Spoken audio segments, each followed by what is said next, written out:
We were up at dawn, and after Mass we started.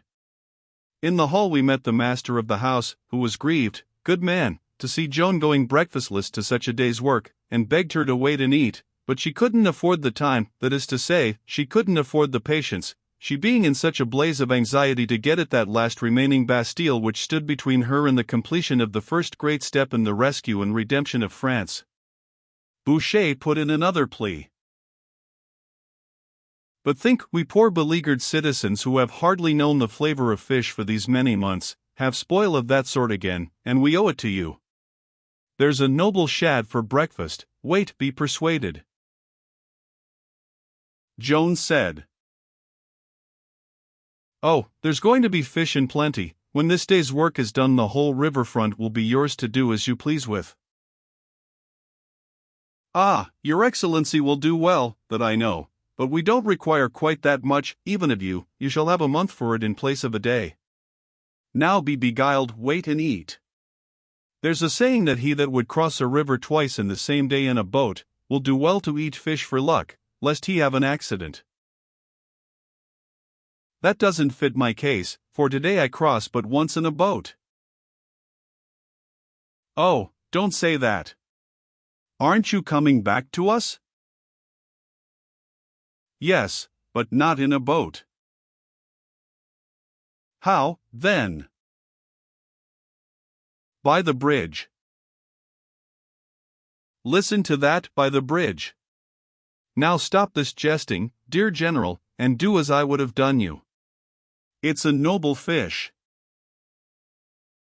Be good then, and save me some for supper, and I will bring one of those Englishmen with me, and he shall have his share. Ah, well, have your way if you must. But he that fasts must attempt but little and stop early. When shall you be back? When we've raised the siege of Orleans. Forward. We were off. The streets were full of citizens and of groups and squads of soldiers, but the spectacle was melancholy. There was not a smile anywhere, but only universal gloom. It was as if some vast calamity had smitten all hope and cheer dead. We were not used to this, and were astonished. But when they saw the maid, there was an immediate stir, and the eager question flew from mouth to mouth. Where is she going? Whither is she bound? Joan heard it, and called out. Whither would ye suppose? I am going to take the Tyrrellus. It would not be possible for any to describe how those few words turned that morning into joy, into exultation, into frenzy, and how a storm of huzzas burst out and swept down the streets in every direction and woke those corpse-like multitudes to vivid life and action and turmoil in a moment. The soldiers broke from the crowd and came flocking to our standard, and many of the citizens ran and got pikes and halberds and joined us. As we moved on, our numbers increased steadily, and the heroine continued. Yes, we moved through a solid cloud of noise, as you may say, and all the windows on both sides contributed to it, for they were filled with excited people. You see, the council had closed the Burgundy gate and placed a strong force there, under that stout soldier Raoul de Gaucourt, Bailly of Orleans, with orders to prevent Joan from getting out and resuming the attack on the Tyrrellus, and this shameful thing had plunged the city into sorrow and despair. But that feeling was gone now. They believed the maid was a match for the council, and they were right. When we reached the gate, Joan told Gaucourt to open it and let her pass. He said it would be impossible to do this, for his orders were from the council and were strict. Joan said, "There is no authority above mine but the king's. If you have an order from the king, produce it." "I cannot claim to have an order from him, General." "Then make way, or take the consequences." He began to argue the case, for he was like the rest of the tribe, always ready to fight with words, not acts, but in the midst of his gabble Joan interrupted with the terse order. "Charge!" We came with a rush, and brief work we made of that small job. It was good to see the bailie's surprise. He was not used to this unsentimental promptness. He said afterward that he was cut off in the midst of what he was saying, in the midst of an argument by which he could have proved that he could not let Joan pass, an argument which Joan could not have answered. Still, it appears she did answer it, said the person he was talking to. We swung through the gate in great style, with a vast accession of noise, the most of which was laughter, and soon our van was over the river and moving down against the Tyrolles. First we must take a supporting work called a boulevard, and which was otherwise nameless, before we could assault the great Bastille. Its rear communicated with the Bastille by a drawbridge, under which ran a swift and deep strip of the Loire. The boulevard was strong, and Dunois doubted our ability to take it, but Joan had no such doubt. She pounded it with artillery all the forenoon, then about noon she ordered an assault and led it herself. We poured into the fosse through the smoke and a tempest of missiles, and Joan, shouting encouragements to her men, started to climb a scaling ladder, when that misfortune happened which we knew was to happen. The iron bolt from an arquebus struck between her neck and her shoulder, and tore its way down through her armor. When she felt the sharp pain and saw her blood gushing over her breast, she was frightened, poor girl, and as she sank to the ground she began to cry bitterly. The English sent up a glad shout and came surging down in strong force to take her, and then for a few minutes the might of both adversaries was concentrated upon that spot. Over her and above her, English and French fought with desperation, for she stood for France. Indeed she was France to both sides, whichever won her won France, and could keep it forever. Right there in that small spot, and in 10 minutes by the clock, the fate of France, for all time, was to be decided, and was decided. If the English had captured Joan then, Charles VII would have flown the country, the Treaty of Troyes would have held good, and France, already English property, would have become, without further dispute, an English province, to so remain until Judgment Day. A nationality and a kingdom were at stake there, and no more time to decide it in than it takes to hard-boil an egg. It was the most momentous 10 minutes that the clock has ever ticked in France, or ever will. Whenever you read in histories about hours or days or weeks in which the fate of one or another nation hung in the balance, do not you fail to remember, nor your French hearts to beat the quicker for the remembrance, the 10 minutes that France, called otherwise Joan of Arc, lay bleeding in the fosse that day, with 2 nations struggling over her for her possession. And you will not forget the dwarf. For he stood over her, and did the work of any 6 of the others. He swung his axe with both hands. Whenever it came down, he said those 2 words, for France, and a splintered helmet flew like eggshells, and the skull that carried it had learned its manners and would offend the French no more. He piled a bulwark of ironclad dead in front of him and fought from behind it, and at last when the victory was ours we closed about him, shielding him, and he ran up a ladder with Joan as easily as another man would carry a child, and bore her out of the battle, a great crowd following and anxious, for she was drenched with blood to her feet, half of it her own and the other half English, for bodies had fallen across her as she lay and had poured their red life streams over her.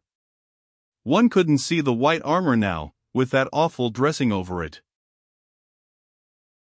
The iron bolt was still in the wound. Some say it projected out behind the shoulder. It may be, I did not wish to see, and did not try to. It was pulled out, and the pain made Joan cry again, poor thing. Some say she pulled it out herself because others refused, saying they could not bear to hurt her. As to this I do not know, I only know it was pulled out, and that the wound was treated with oil and properly dressed.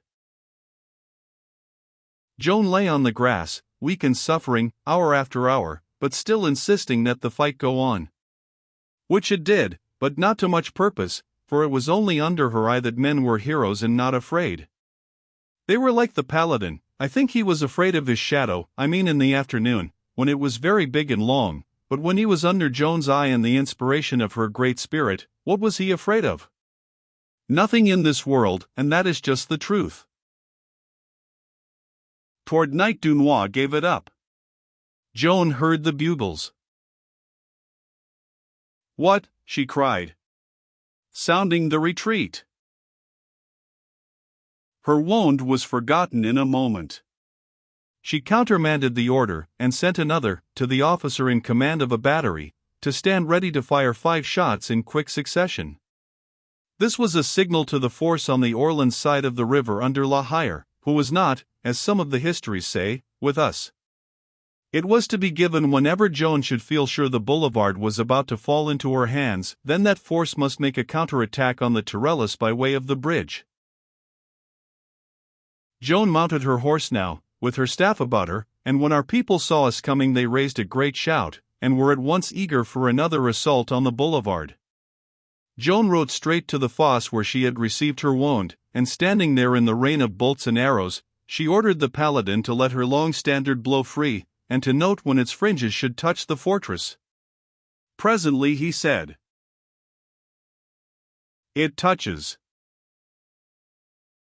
"Now, then," said Joan to the waiting battalions, "the place is yours, enter in. Bugles, sound the assault. Now, then, all together, go." And go it was. You never saw anything like it. We swarmed up the ladders and over the battlements like a wave, and the place was our property. Why, one might live 1,000 years and never see so gorgeous a thing as that again. There, hand to hand, we fought like wild beasts, for there was no give up to those English, there was no way to convince one of those people but to kill him, and even then he doubted.